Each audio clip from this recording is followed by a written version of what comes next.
कल उन्होंने फिर कृष्ण पूजा का मजाक उड़ाया। इन्हें आपकी आस्था से कोई मतलब नहीं है। कोई कहता था इस कोने में मंदिर है, अरे बोलो चलो भाई, आपको शहजादे की आरती उतारनी है तो उतारो। मोदी तो श्री कृष्ण की आरती उतारेगा, उतारेगा, उतारेगा। भाइयों और बहनों, सपा कांग्रेस की खोटी नीयत का हिसाब बहुत लंबा है।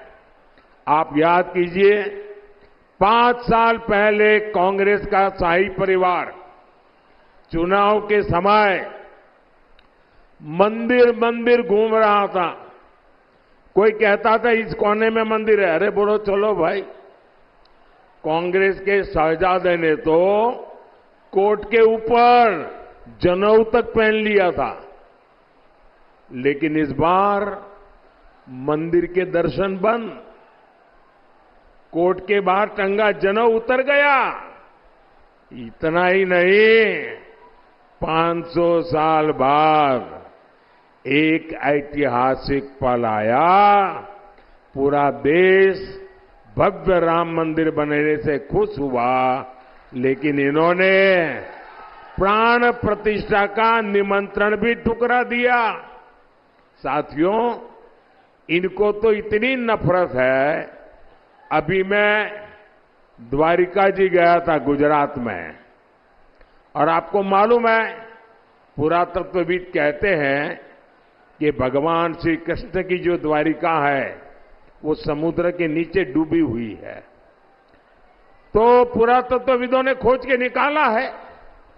तो मेरा मन करता था कि जो द्वारिका प्रभु कृष्ण ने बनाई है, मुझे वहां जाकर के माथा टेकना चाहिए। और इसलिए मैं समुद्र में नीचे गया, पूजा की, और भगवान कृष्ण को पसंद मोरपिंच वहां भेंट चढ़ा करके आया। अब एक कांग्रेस के शहजादे को बड़ी परेशानी है कि कृष्ण क्यों पूजा करने के लिए नीचे गए क्यों।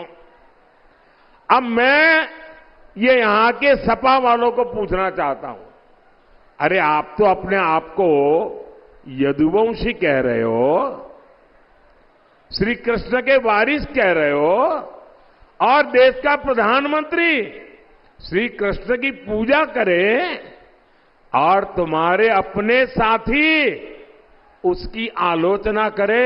अरे तुम काहे को यदुवंशी हो रहे।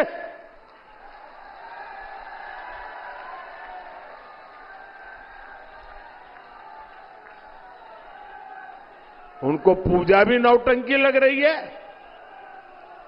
मोदी को गाली देते देते ये लोग भगवान कृष्ण की पूजा तक का अपमान करने लगे हैं, और ये यदुवंशी उनकी आरती उतार रहे हैं। आपको शहजादे की आरती उतारनी है तो उतारो। मोदी तो श्री कृष्ण की आरती उतारेगा, उतारेगा, उतारेगा। पहले उन्होंने कहा कि द्वारका में समुद्र के बीच कुछ है ही नहीं। अब कल उन्होंने फिर कृष्ण पूजा का मजाक उड़ाया। इन्हें आपकी आस्था से कोई मतलब नहीं है। अब घिसी पिटी खबरें नहीं, देखिए बेहतरीन presentation, high quality informative graphics, more knowledge, सरल और आसान भाषा में सिर्फ 1 मिनट में।